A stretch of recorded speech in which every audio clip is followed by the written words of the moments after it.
Neal, how heartbreaking was that? It's tough to take. It's tough to take for everyone. I thought we started the game really well. I thought first 20 minutes before the sending off, it was exactly how I hoped it would be, and I thought we were the team in the ascendancy. Sometimes the sending off then makes them play deeper. We'd worked at penetration all week, and then they're deep, and now we have to work the ball a little bit more. We spent 20 minutes getting a grip with the change of their shape. It was hard. We had to wait till half time to really make the changes we wanted to. And I thought second half the boys did everything I asked them to, bar the quality and the composure and the stuff in the box to nick that goal that put us in the lead. How can you have that much possession without getting a breakthrough? Probably lack of quality, lack of decision making, final third, not enough people probably do enough to score a goal, and that's why we are where we are in the league. You can't just score one of the goals, you've got to get in the areas where you might score a goal, where the ball might drop to you, and we probably didn't do that enough today, but I certainly didn't see the bit at the end coming. It's really worrying, isn't it, at this stage of the season, that you're still struggling so much to create those clear-cut chances and have the quality that put them away? It's hard to create clear-cut chances when you've got 10 men camped in and sat in, and credit to Exeter, they did it great. They defended for their lives. You need that break. I don't know what else you can do. We had 4 forwards on the pitch. We were pushing full-backs on as wingers, and we were throwing everything we could at them, trying to get crosses and shots in, and it wasn't to be. And the most disappointing thing for me is if you can't break them down and you end up with a point, then you know that's fine. But that bit at the end just sums our season up. Michael Doyle does a huge amount all over the pitch. He also takes the set pieces. One of the things that the fans keep levying is that the quality isn't there when it comes to those set pieces, but he continues to take them. Is he the only option that you have for that, and the one going forward that you stick with?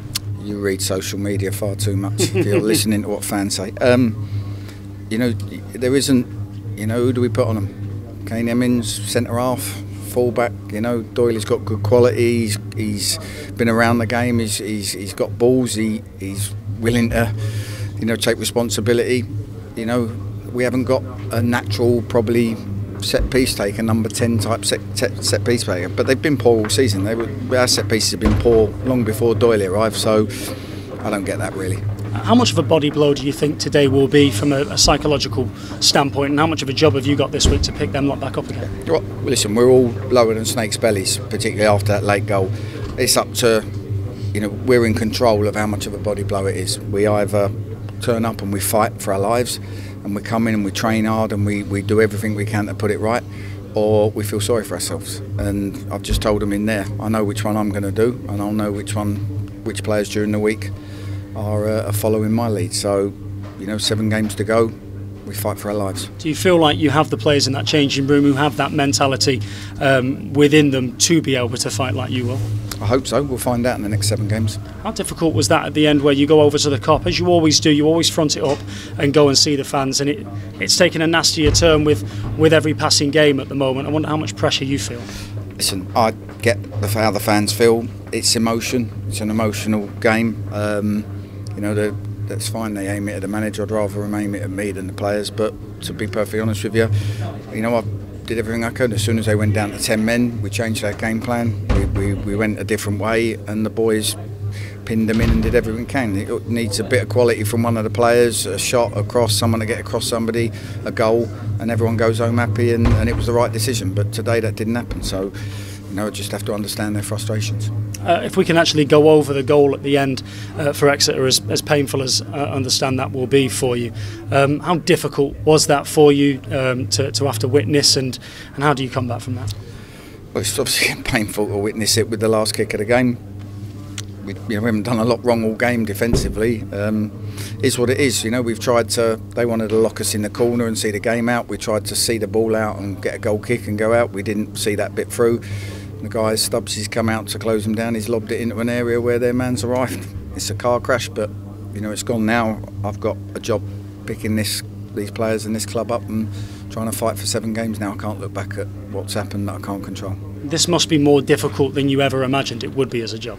Of course it is. Where we are now, I hoped we wouldn't be in this situation, but we are. But got to keep fighting. There's no point in me, going all into my shell and trying to defend myself. Not defending myself at all. Today was a big game. big chance to get a win on the board, and we've come up short. But we've done that most of the season, so we've got to change something in the last 7 games.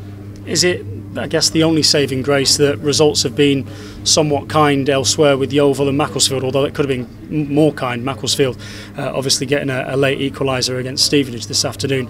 It means that you're still only 3 points adrift. Yeah, of course, we're still in there fighting, and there's 21 points to play for, so we've got to fight, we've got to show that spirit. And like I said to the players in there, that hurts today, it hurts me with the response, it hurts the fans, everything, but if we do what we want to achieve on May the 4th, it'll all be forgotten. I know you think that you can still do this. Do you think that everybody who has to believe that they can still do this does? I don't know. All I can control is how I lead the group, how I drive them on, how I try to keep them going. Today, the team hasn't done a bundle wrong. We were the better team for the first 20 minutes. Everything we worked on during the week, man gets sent off, becomes hard, we adjust to that. Second half, we pummel them, but we don't have the quality, and then we make a silly mistake at the end.